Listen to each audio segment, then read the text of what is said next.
खोद दिया गया, लकड़ियां डाल दी गईं, आग जला दी गईं, एक एक को पकड़ करके उस आग में डाला जाने लगा। पूरी जुबान को जानने वाले हैं, हिंदी तो हिंदी, उर्दू तो उर्दू, अरबी तो अरबी, इंग्लिश तो इंग्लिश। आज की तारीख में ये प्लास्टिक का इतना बड़ा टुकड़ा जो एंड्रॉयड मोबाइल के नाम से मशहूर है ना, उसमें आप किस जुबान में ऑडियो की शक्ल में, वीडियो की शक्ल में देखना चाहते हैं आप देख सकते हैं, पूरी तफसील के साथ मौजूद है वहां पर। उन लोगों ने मुजामहत नहीं की, मुजाहिमत नहीं की, अपने आप को बचाने के लिए कोशिश।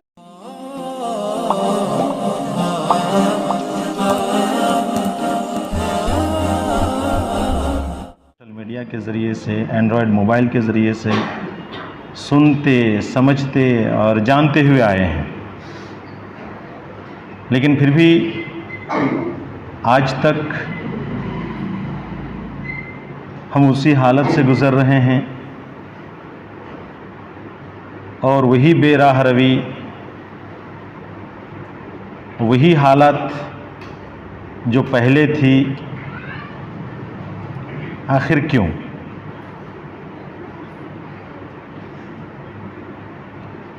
शायर कहता है, खुदा ने आज तक उस कौम की हालत नहीं बदली, खुदा ने आज तक उस कौम की हालत नहीं बदली, न हो ख्याल जिसे खुद अपनी हालत के बदलने का। अगर हम खुद अपने आप को बदलने के लिए तैयार नहीं होंगे तो अल्लाह आसमान से आकर के हमें बदलेगा नहीं। अल्लाह ताला का खुद फरमान है, उनका कहना है, बिस्मिल्लाहिर्रहमानिर्रहीम, इन्नल्लाहा ला युगय्यिरु मा बिक़ौमिन हत्ता युगय्यिरु अनफुसिहिम।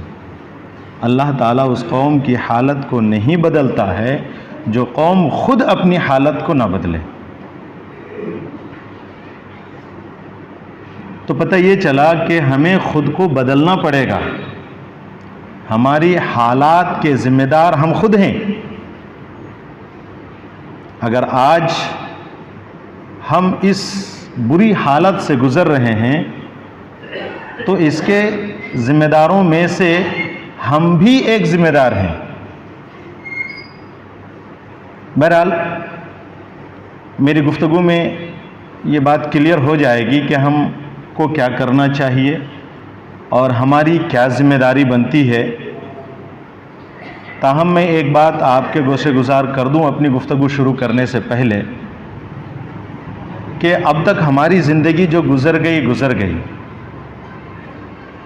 अब जो गुज़रनी है इसमें हम ये वादा, ये अहद, ये पैमान यहाँ से लेकर के जाएं कि आगे की ज़िंदगी हम जो ये खुतबा सुनेंगे, हम जो कुरान और हदीस के हवाले से बातें सुन कर के जाएंगे, इंशाअल्लाह उस पर अमल करेंगे। नहीं तो एक सदी नहीं, सैकड़ों सदियां कम पड़ जाएंगी, हमारी हालत और अब से अबतर होती चली जाएगी और ये तकरीरों से, ये जलसों से, ये प्रोग्रामों से कोई फ़ायदा होने वाला है नहीं।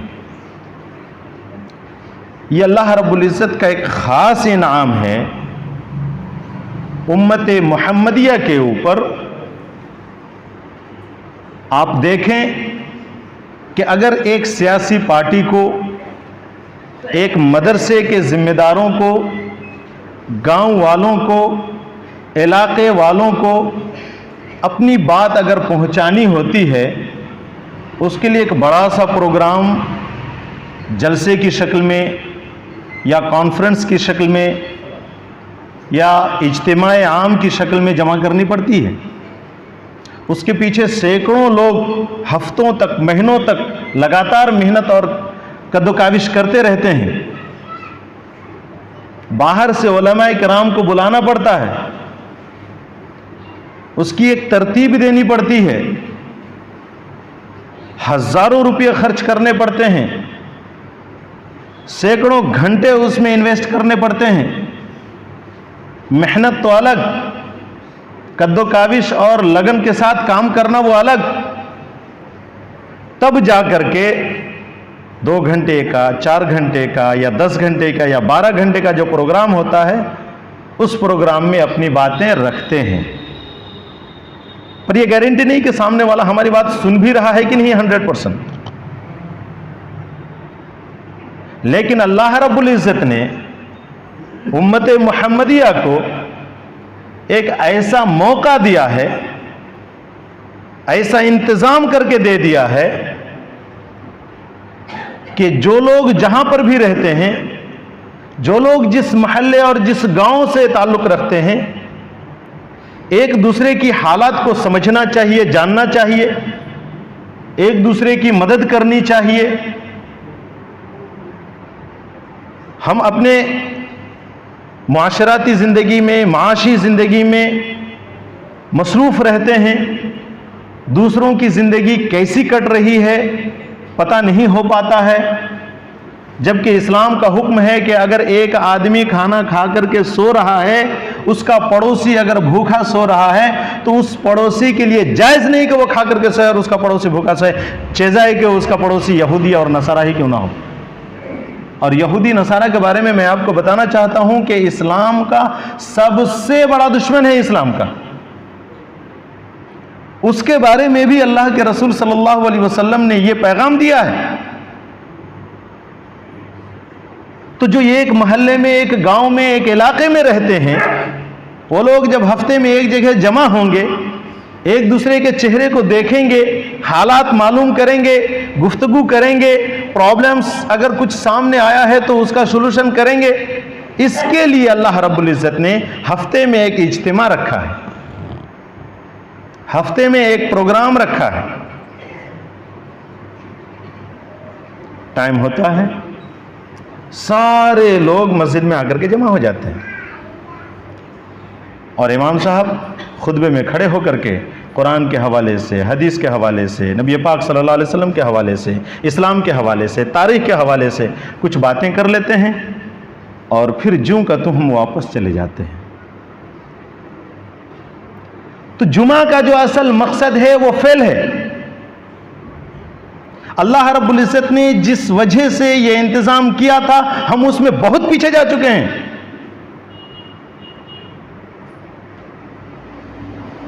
अगर किसी इंसान ने एक फैक्ट्री बनाया कोई एक प्रोडक्ट के लिए, फॉर एग्जांपल माचिस, तो उसमें माचिस बनेंगी, तीली बनेंगी, उसमें जो मसाला होता है सिरे पे लगाने के लिए वो कहीं बनेगा, और सबको फिर एक जगह करके एक माचिस तैयार हो करके वहाँ से निकाला जाएगा। तो वो फैक्ट्री माचिस बनाने के लिए अगर बनाया है, उसमें माचिस ही ना बने तो फैक्ट्री का मकसद खत्म। फैक्ट्री रख के फ़ायदा क्या होगा? वो इंसान फैक्ट्री रखेगा क्या जी? नहीं रखेगा ना। क्यों रखेगा? जिस मकसद से फैक्ट्री को बनाया गया था, अगर मकसद ही फौत है तो फैक्ट्री रह करके फ़ायदा ही क्या है? उसको ख़त्म कर देना चाहिए। तो जो इंतज़ाम अल्लाह रब्बुल इज़्ज़त ने हमारे और आपके लिए करके रखा है, अगर हम उस मकसद से फ़ायदा हासिल नहीं कर पा रहे हैं तो इस जुमा का फ़ायदा क्या? आप ताज्जुब कर रहे होंगे कि कभी भी किसी आलिम ने शायद इस तरह की बात नहीं की होगी, या तो फिर उसको मालूम नहीं रहा होगा। ऐसा हो ही नहीं सकता कि आलिम हो और उसको ये बात मालूम ना हो। लेकिन मामला क्या है, बड़ी जिम्मेदारी के साथ मैं आपको बताना चाहता हूं कि बहुत कम लोग होते हैं जो अपनी आज़ादाना गुफ्तगू कर सकते हैं, वरना अक्सर जो इस हवाले से आपके सामने गुफ्तगू रखी जाती है वो मंडल और सरदार और गांव के जो कुछ चौधरी लोग होते हैं और मस्जिद के जो जिम्मेदार होते हैं, उनके इशारे के बगैर बात नहीं कर सकते। आप जिहाद पर गुफ्तगू नहीं कर सकते तो नहीं कर सकते, आप सूद पर गुफ्तगू नहीं कर सकते तो नहीं कर सकते, आप जिना पर गुफ्तगू नहीं कर सकते तो नहीं कर सकते। नमाज के बारे में बात करो, हज के बारे में बात करो, इस्लाम के बहुत सारे मैदान हैं उनके बारे में बात करो। तो जिसकी वजह से यह प्रॉब्लम आ गया है,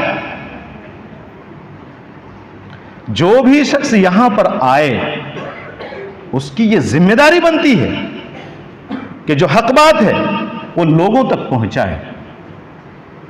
मुअज़्ज़ज़ हाज़रीन, मैं अभी तक अपने असल मकसद पर नहीं आया हूँ। ये तो तमहीदी बातें थीं जो मैं आपके सामने रख रहा था। ये बातें आप तक पहुंचाने का मकसद मेरा ये है कि हम आज ये इरादा करके बैठें कि आज से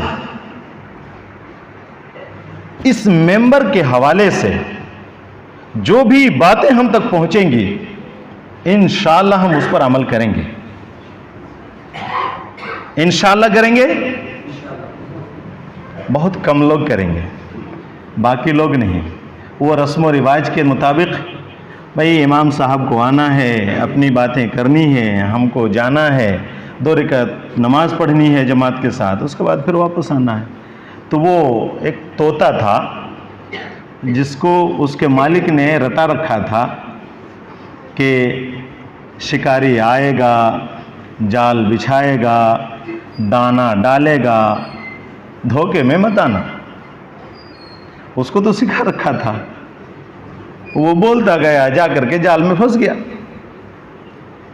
तो हमारी और आपकी हालत इससे कुछ ज्यादा अलग नहीं है, जिसकी वजह से आज हम इस हालत तक पहुंचे हैं। बहरहाल, मैंने आपके सामने सूरह साफ़ात की आयत नंबर 102 की तिलावत की है और इरादा करते हैं कि इसी ताल्लुक़ से कुछ बातें आपके सामने रख करके अपनी गुफ्तगू ख़त्म करूँगा इंशाअल्लाह। हज़रात, आपने मौके के लिहाज से बहुत सारी बातें सुनी होंगी। जब ईद का मौका आता है तो फ़ित्रे के अहकाम और उसके लवाज़िमात क्या क्या हैं उस पर गुफ्तगू होती हैं। सैर हासिल गुफ्तगू भी करते हैं, उस पर हम अमल भी करते हैं सुन कर के, अल्हम्दुलिल्लाह अच्छी बात है। रमज़ान करीब आता है तो इमाम साहब वही रमज़ान के ताल्लुक़ से बहुत सारी बातें करते हैं। अभी ईद उल अज़हा, जिसको हम लोग बकरीद भी कहते हैं, इसका मौका है। तो यकीनन उलमाए किराम ने, खुतबाए इज़ाम ने इस ताल्लुक़ से बहुत सारी बारीकी बातें भी आपके सामने किए होंगे। मैं भी आपके सामने कुछ इसी ताल्लुक़ से बातें करना चाहता हूँ, लेकिन मेरी गुफ्तगू का अंदाज़, मेरा गुफ्तगू का एंगल कुछ अलग होगा। आम तौर पर लोग गुफ्तगू करते हैं मसाइल पर, कुर्बानी के जानवर पर, कौन सी कुर्बानी जायज़ है, कौन सी कुर्बानी नाजायज़ है, बड़े की कुर्बानी दे सकते हैं, नहीं दे सकते हैं, छोटी की कुर्बानी कितनी छोटी तक दे सकते हैं, क्या क्या बीमारियां उसमें हों तो हम कुर्बान कर सकते हैं, क्या क्या कुर्बान नहीं कर सकते हैं। ऐसे मौके से जो 10 दिन अशरा ज़िलहज्जा रहता है, इसकी क्या फ़जीलत है, इसमें हमें क्या करना चाहिए, कौन सी दुआएं पढ़नी चाहिए, वगैरह वगैरह बातें हुई होंगी। लेकिन मैं थोड़ा सा इससे हटकर आपके सामने एक जो आज के हालात के तनाजुर के ऐन मुताबिक है वो मैं रखना चाहता हूँ। मुअज़्ज़ज़ हाज़रीन, इब्राहीम अलैहिस्सलाम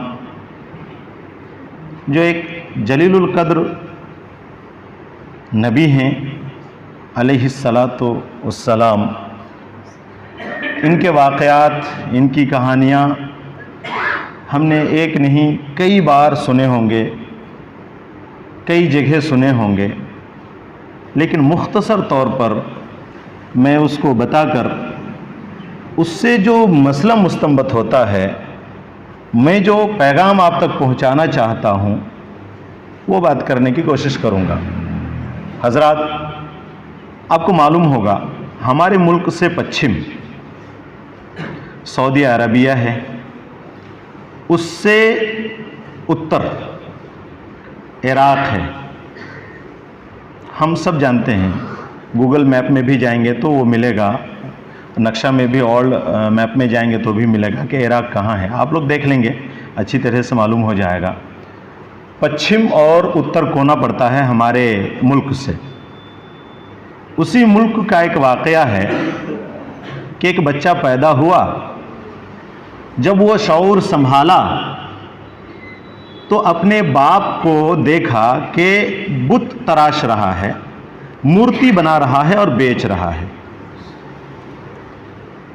तो उसके दिल में ये पैदा हुआ कि लोग इसको बनाते हैं, फिर इसी की पूजा करते हैं, इसी की इबादत करते हैं।